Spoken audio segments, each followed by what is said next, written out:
Who have been leading the charge on this bill are my sources on the Hill tonight, Republican Congressman Thomas Massie and Democratic Congressman Ro Khanna. And thank you both for being here, obviously on a huge day for the two of you. I'll ask you, since he's the Republican House Speaker, he's calling it totally pointless exercise and completely moot. What do you make of his comments? Do you agree with those? Well, the White House spent a lot of effort in the midst of a shutdown to stop a totally pointless exercise that's completely mute. And by the way, I got to give credit to Lauren Boebert to walk into the White House, the center of power, the free world, really, and to sustain that and to come back out and to be solid, and also to Nancy Mace and Marjorie Taylor Greene. There was all the speculation that they might take their names off, and they never did. So it's not a hoax. It's not a moot point. It is a very serious thing. There are 1,000 victims, and there are survivors who have had a press conference with Ro Khanna and I. And that's what we're fighting for, justice for them. Did y'all talk to them at any point during this, as the White House was making clear they were targeting these members? I talked to them. I don't want to say which one I had this conversation with, but one of them was told, we can't let Massie have a win. How petty is that? I mean, this is more than about political wins. It's about getting transparency and justice, which, by the way, this administration promised. You have the Vice President, J.D. Vance, you have the AG, you have the FBI Director. They've all done a 180 on this. So the White House said to one of these members that they didn't want you to have a win here. That's correct. I mean, what does that say to you, Congressman Ro Khanna, as to the White House's motivation here? I mean, I think so many people look at this and say, why is the White House fighting this as hard as they are, and you know, taking Lauren Boebert into the Situation Room, which is incredibly unusual based on my experience covering the White House? They've really lost their way, because it was really Donald Trump, and more than Donald Trump, J.D. Vance, who in podcast after podcast said, release the Epstein files. And I give credit, of course, to the courage of Marjorie Taylor Greene, Nancy Mace, and Lauren Boebert. They met with the survivors. It was personal. But I also give credit to Congressman Thomas Massie. I mean, he's got 3 billionaires literally pouring millions of dollars in his race against him to take him out simply because he wants these files released, which the president campaigned on. And you know what? The left and right are agreeing on one thing. It's time to get rid of the Epstein class, these rich and powerful people who rig the rules for themselves and ignore forgotten Americans. So how many Republicans do you think are going to vote for this next week when Speaker Johnson brings it to a vote? I think there's going to be a deluge of Republicans. The longer this goes on, the more support we gain. And I think the Speaker recognized that, and that's why after months of trying to stop us, he's decided to accelerate the vote, because he knows we're going to get votes, and that's going to carry momentum into the Senate. And that's why it's important to get a big vote in the House for Ro and I on this measure, is because that's where it goes next, is the Senate. Yeah, so what happens here when it goes, if it passes and it does have that deluge of Republicans? I know you said today you thought 40 to 50 could potentially vote for it. Is that right? Well, I think the Speaker's concluded if you can't stop the parade, you might as well lead it. And so now he's saying, I want to have the vote. I do think that you could get 30, 40, 50 Republicans voting for it, because what are we talking about? We're talking about rich and powerful men who abused young girls and told people in junior high to go recruit others to be raped or abused. That's what we're talking about. And we're saying that these victims want to expose the men who did this to them. Some of these men still have buildings named after them. Some of them still have scholarships named after them. Enough. And so I think when it's actually a vote on the House floor, do you want these files released? Republicans and Democrats are going to vote yes. So what does it say if that happens and there are that many people who are in the House who vote for it and the Senate doesn't take it up? Well, you know, we used a discharge petition. This is a parliamentary procedure that's only available in the House. It's only been successful maybe 20 times in the history of our country. Like, we had a 4% probability, if you look at statistics, of getting this to the floor, but we succeeded. In the Senate, They don't have a discharge petition, but they do have other ways. Each senator is almost like their own rules committee over there.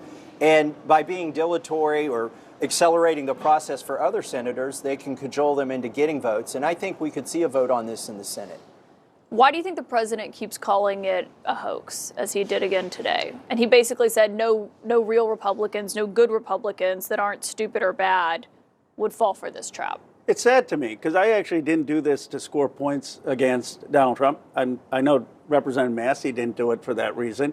We did it because we heard the stories of these survivors and we want justice for them. They're going to be out in front of the Capitol again on Tuesday. They were out about 2 months ago. And my guess is they're going to say the same thing. Mr. President, please meet with us. Listen to us. You can actually release these files. And I'd rather Donald Trump do the right thing, even if he gets a political win, than for us to go on ignoring women who have been abandoned before Trump's presidency. These women have not had justice for decades. So you're saying it's bigger than Donald Trump? It's much bigger than Donald Trump. Because the White House is saying this is something Democrats didn't talk about when Joe Biden was in office, which we've asked you about before, and said that that's the whole motivating factor here. But you say that that's not the case for you either? No, and I think Roe can go back and find examples where he talked about these files. I can go back in my social media and show you examples where I talked about these files needing to be released before President Trump was the president. And I don't think it's about Trump. I looked at also, those. So did President Trump, for the record. Yes, he did, for the record. And J.D. Vance. Yeah, and members of the cabinet. I looked at those emails there, and I don't think that implicates Trump any more than he's already been implicated. And I don't think he's trying to protect himself, per se. I think he's beyond embarrassment. Look, I was in an oversight committee when we were arguing, should he have paid the prostitute he had an affair with through campaign funds, or should he have used his personal funds? He's beyond embarrassment. That's what these files could present to him. I think there are people who are criminally implicated that aren't Donald Trump, but they may be his friends, and I think that's who he's trying to protect. So you think he's just trying to cover up for other people? For other people, and also probably for our own intelligence agencies. But when you read that email from the 2011 email that Jeffrey Epstein wrote to Ghislaine Maxwell, who is obviously serving her sentence right now, and he says that Trump is the dog that hasn't barked, I wonder what you read into that. I think he's probably saying that why haven't they asked Trump anything? Why hasn't Trump spoken? But, you know, the reason this cuts right at Trump's message is people knew he wasn't perfect when they elected him. People knew he had a lot of things in his past, but he promised, he said, look, I may not be perfect, but I'm going to take on the corrupt elite. I'm going to take on these people who just pay off politicians and have impunity and are shafting you. And now he's become part of Washington. And new emails released by the House Oversight Committee. I'm curious, seeing how much this issue is directly tied to Donald Trump, do you think that perhaps next year that one of the messages coming from the House, especially the leadership, would be that if we are to retake power and we have a Speaker Jeffries, we have a Whip Clark, that there should be a select committee pertaining to the Epstein files, because there are so many questions left unanswered. And this is something that Democrats can say on day one of our election, we will move to do this in a meaningful way?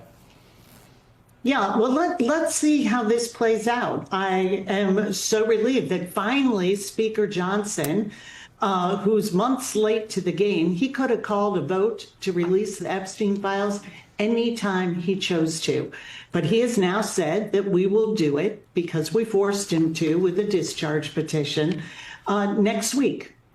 And one of the reasons why we are fighting so hard for the American people is that they deserve a government that not only provides them health care and helps lower their costs, but works for them. And what we are seeing is outright corruption.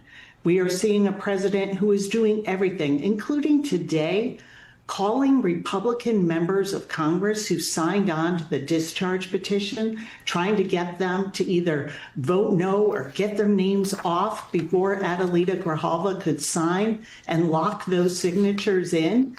And, you know, it just all begs the question of, when you make a campaign promise, what is in those files that is so dangerous to this president that he is going to these lengths to try and cover it up? So we are going to use, when we win the majority next year, those gavels, our chairmanship, our majority on Oversight Committee, on Judiciary Committee, to get accountability and to be a check on the corruption that we are seeing. This deal, again, the deal's already failing, because the whole point of the deal was to not only get stuff for to get stuff for billionaires, right? But they were getting stuff for billionaires before. It's the one thing the GOP can consistently do. The one thing Republicans can unify around is tax cuts for billionaires, right?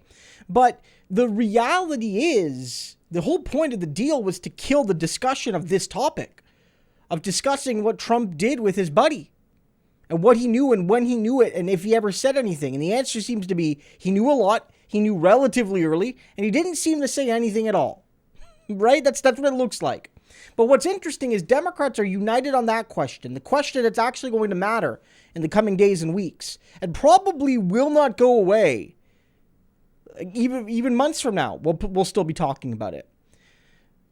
Because Trump refuses to rip the Band-Aid off and just release everything, right? And so you see Democrats united, and you see Democrats uniting with some Republicans. Again, Massey is one of the most conservative voices in Congress, right? On a lot of issues. He's not a moderate. I want to make that clear. He's not a moderate Republican. And Bacon isn't strictly a moderate Republican either. And yet, they're uniting with basically the entire Democratic caucus, including some of the more progressive members, like Khanna, who's one of the more progressive members, and like Grijalva. I know she's new, so she doesn't have a voting record yet, but she wants to carry on her father's legacy, and he was one of the more progressive members of Congress as well, from a very blue district. And they're all unified right now.